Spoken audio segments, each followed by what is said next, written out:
Fog rolls in like spilled milk, and there's a goat staring at me like I owe it money.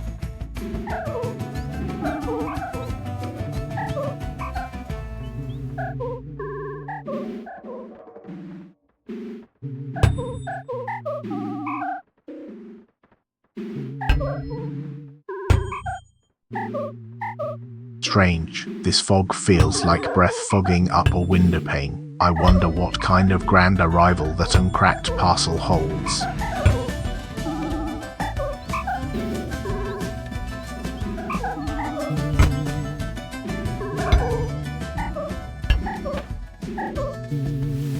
A duck just waddled up here, looking at me like it's reviewing my life choices. Does it think my beard is some kind of exotic meal?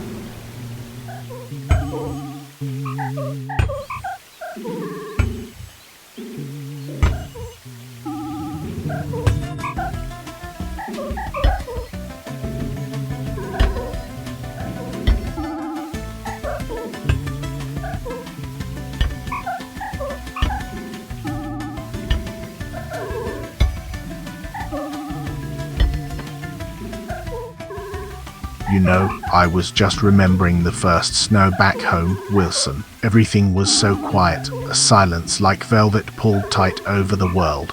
We were walking through the park, and suddenly, it just started falling, these impossibly soft, perfect flakes. They didn't drift like ash, they seemed to float, each one catching the weak sunlight like a tiny, falling diamond. I remember lifting my hand up to catch one, and it dissolved on my skin, feeling less like water and more like a whisper. My little sister, she laughed and threw her arms up, trying to catch the whole sky in her grip. Then the whole world turned that beautiful, muted shade of blue-grey, making the evergreen trees look dusted with powdered sugar. It was the most beautiful kind of blank canvas you could ever imagine, a temporary forgetting of everything sharp and loud. It felt like the world was pausing just for us, holding its breath before the magic was over.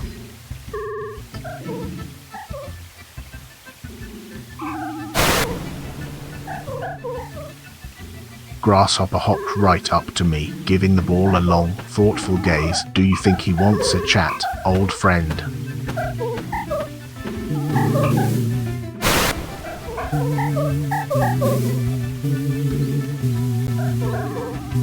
Silly creature, you're wedged like a forgotten piece of driftwood in this muck. I suppose I'll need my trusty digging stick for this rescue mission.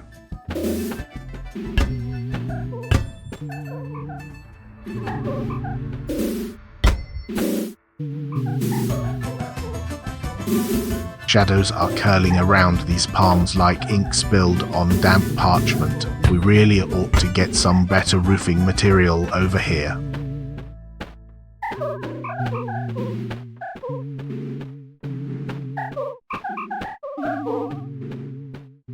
Mist hangs low, making the jungle edge look like watered-down watercolor. Look at that little duck just paddling through the soup.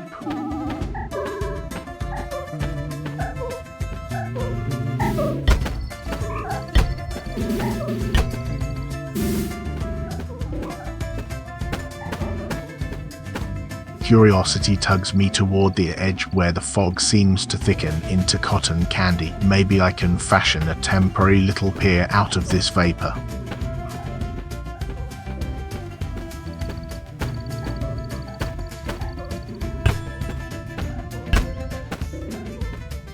Curious pig snuffles right up here, its nose brushing my shin like a wet, pink greeting card.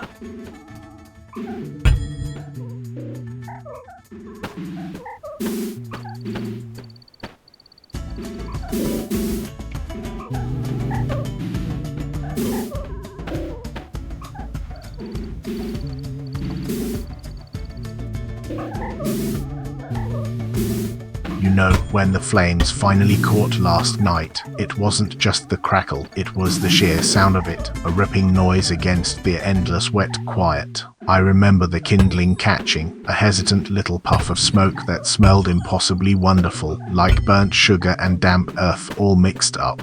Then, that first real whoosh, and the whole pile roared to life, throwing up sparks that danced against the deep blue of the tropical night. I actually started hopping around like some kind of lunatic, throwing my arms up and screaming out that ridiculous thing, "I have made fire." It sounded ridiculous even to my own ears, a bellowing boast to the empty air. There was a pig, a plump little thing, rooting around near the edge of the light, and when the fire threw up a particularly bright spray of sparks, it startled him right out of his little cozy patch of dirt. He squealed, a sound that was pure terror, and bolted into the undergrowth, scattering leaves like burnt confetti behind him, sealing that raw, untamed energy, the light pushing back the utter blackness. It felt like I'd finally wrestled the ocean itself and won a small, smoky victory.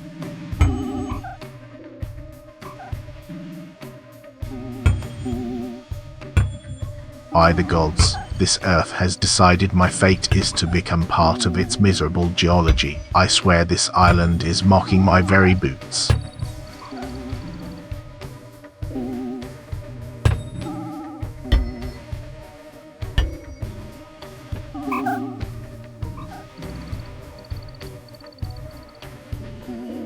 Starlight spills down like spilled sugar across the water. I feel like a king who accidentally wandered into a very polite, deserted picnic.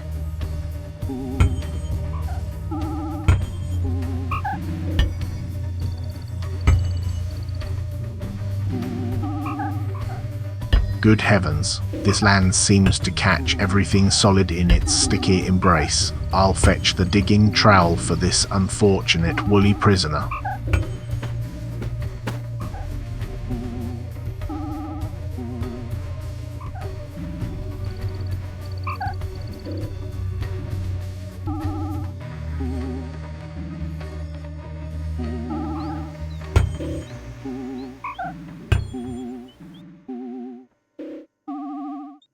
Do you remember that time, Wilson, when I was a kid and my Uncle George took me out fishing down by the old cannery docks? It was a grey, spitting drizzle kind of day, the kind where the fog smells exactly like salt mixed with old grease. You know, we were out on this rickety little punt, rocking back and forth so slowly it felt like time itself was wading through mud. I was maybe 10, convinced that if I just held my breath long enough, I could hear the secrets the deeper currents kept.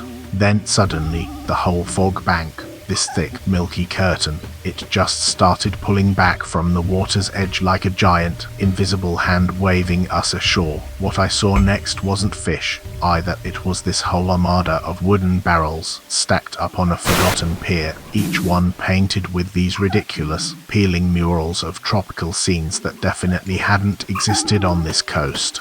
My uncle just leaned over, adjusted his cap, and whispered that the real treasure wasn't in the catch, but in the stories the wood itself held. We spent the whole afternoon tracing the faded colours, imagining the grand ships that must have sailed these waters long before any of us existed.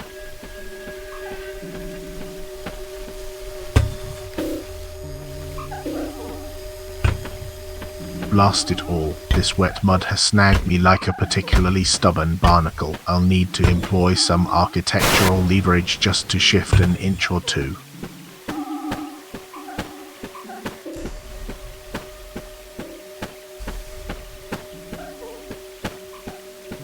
This sodden patch has caught me like a trap sprung by sea gods. I shall use my very shin bones to pry myself from this muddy grave.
Last night, when the rain finally eased and the sky was bruised purple, I dreamt of a market square, a place teeming with life that didn't belong anywhere near this endless green prison. The air smelled, oh Wilson, it smelled exactly like Mama used to bake bread, that warm yeast mixed with a faint, sweet whiff of cinnamon, a scent so rich it almost made my chest ache. I remember standing near a stall piled high with vibrant, impossibly perfect yellow fruits, and the sound was just this beautiful, chaotic murmur of people bartering and laughter echoing off stone walls. Then, right as I was reaching out to touch one of those fruits, a sudden, sharp cry cut through the noise, a sound like a gull trapped in a snare. I turned, expecting to see something dreadful, but it was just a child, no older than 5, wearing a coat far too grand for this island, who was chasing a bright blue butterfly that fluttered right into the path of a lumbering ox. He tripped, scattering a cascade of brightly colored, unfamiliar seeds, and the market square,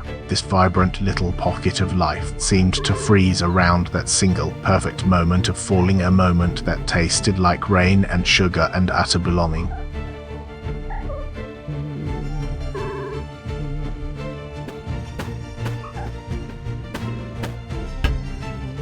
Heave. This crumbly patch of earth has gripped me like a jealous fiancé. I'll rip myself free with the stubborn might of a shipwrecked buccaneer.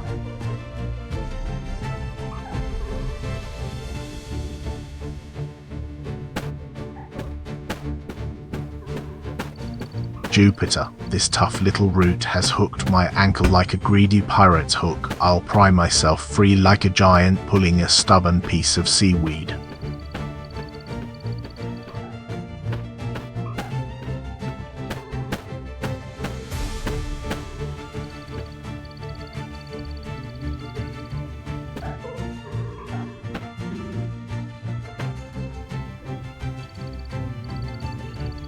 Look at this little fellow sniffing right up to my boots. You know, he reminds me a bit of Wilson when the tide is out.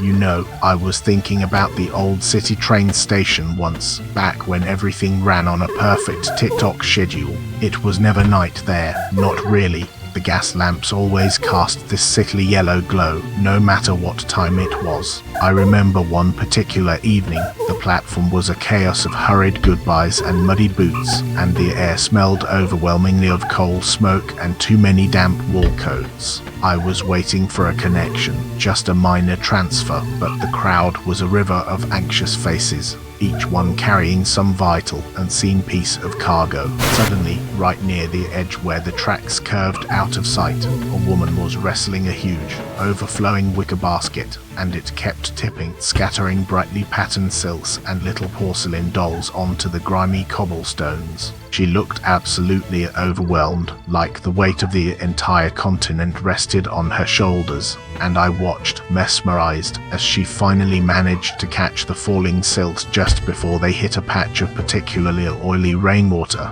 It was a perfect, suspended moment of near disaster, and in the sudden, grateful silence after the rustle of fabric, I felt